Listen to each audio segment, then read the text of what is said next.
Hi guys, and welcome back to another Call of Duty commentary with me, InstentKarma with me. Hope you guys enjoyed those few live comms I had for you here. I am going to be trying some more of those in the future, but for now I decided I'd go back to my normal commentary style of having the gameplay recorded and then hopping on the mic afterwards. It worked out pretty well for this. This is actually one of my M60E4 gameplays that I got back when the game had just released, not too long after that. I think I'm in my first go-through, or maybe my first prestige, not 100% on that. But like I said, I am working with the M60E4 on this. Then I got a frag grenade and the EMP grenade for those grenades going on there, both tactical and lethal. And then I'm not quite sure on my perks here. I watched the gameplay, and from what I can tell on here, I definitely have sleight of hand, blast shield, and the last one I think is Stalker Pro, but I'm not 100% positive on that.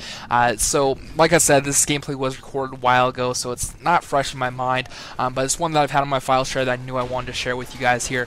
So hopefully you guys enjoy this. Just sit back and enjoy. But what I want to talk to you guys about today is the weapon itself, the M60E4. I thought it'd be kind of fun to do commentaries where I tell you guys about the weapons I use and some of the good things to run with them, so you know what you guys can set up and which map is going to be best for each weapon and things like that.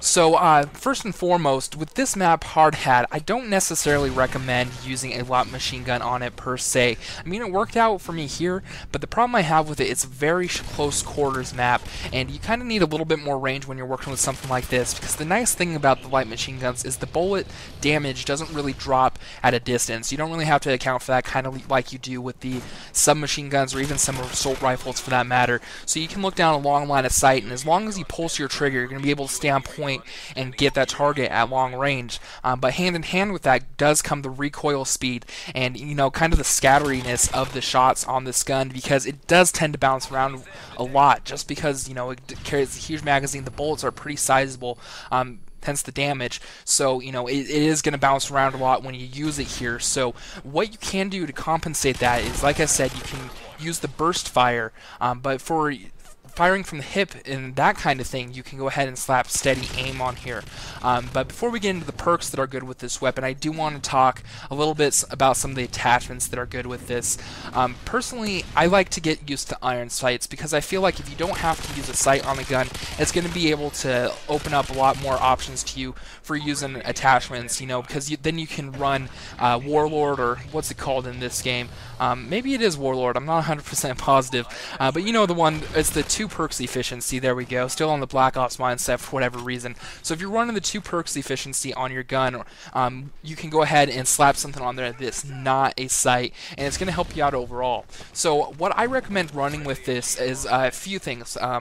I really do like the grip on here, but if you don't want to do that, you can, if you want to go with something else other than the 2 perks proficiency, then you can go ahead and try kick on there.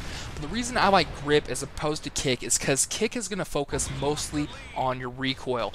That's what it's there for on all guns. It's going to reduce that by about 20%. Whereas a grip, when you slap that on any gun, is going to reduce your recenter speed.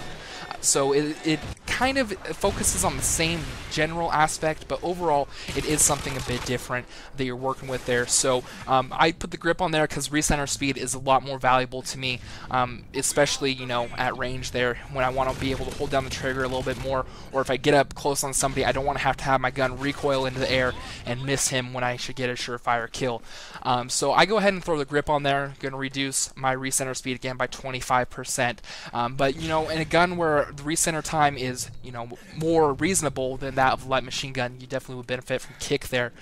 So in addition to grip, when I'm running the 2 perks, I want to put on rapid fire as well. For some reason, I just love rapid fire in this game. I feel like it definitely gives you the upper hand, because if you get quick draw in there too, then you're going to be getting your gun out and you're going to be shooting twice as many bullets as they're able to, assuming they're not using the FMGs.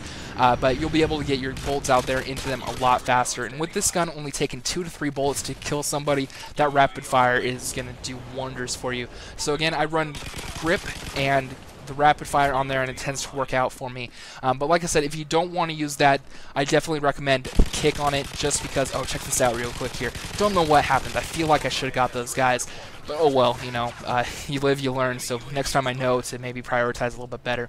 Back on point here, though, if you don't want to run with the 2 perks proficiency, what you can do is go ahead and throw kick on there, because light machine guns just bounce around all over the place. I feel like you need have one of those on there. If you don't have to work with that, I mean, all the power to you. This is just my recommendation. Now I'll go ahead and move on to the perks for this. The 3 perks, you know, I told you what I'm running, but I don't really recommend those with this. You know, this was actually my first game pulling out the M60E4, so I hadn't really figured out what perks are going to work best with this here. But the ones that I do find out is definitely keeping sleight of hand on here, because you go through bullets like crazy if you're doing good. I mean, if you're dying a lot, it might not benefit you, just because it is a 100-round clip and you do have 200 bullets overall. So if you're dying, it's probably not going to help you out that much, but I'm a reload fanatic, so I like to have sleight of hand on there.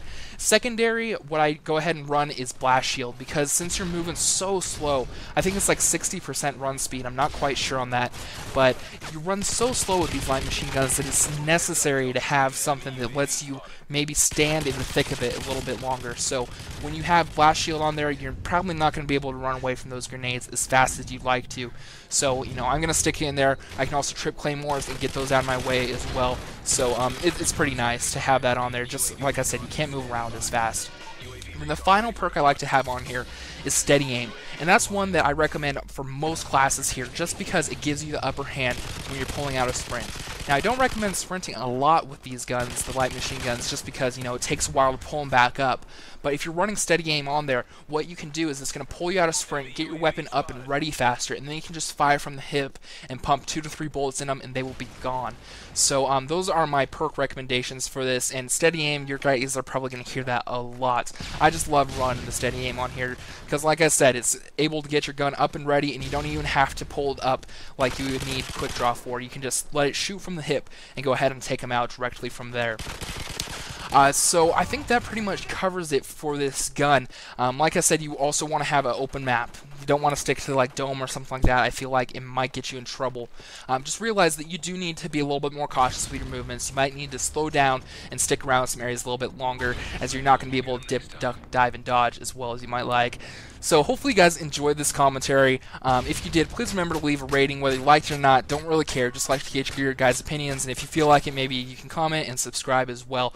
But that's going to do it for today. Final score ended up being 29-7. Unfortunately a loss, but I will catch you guys next time.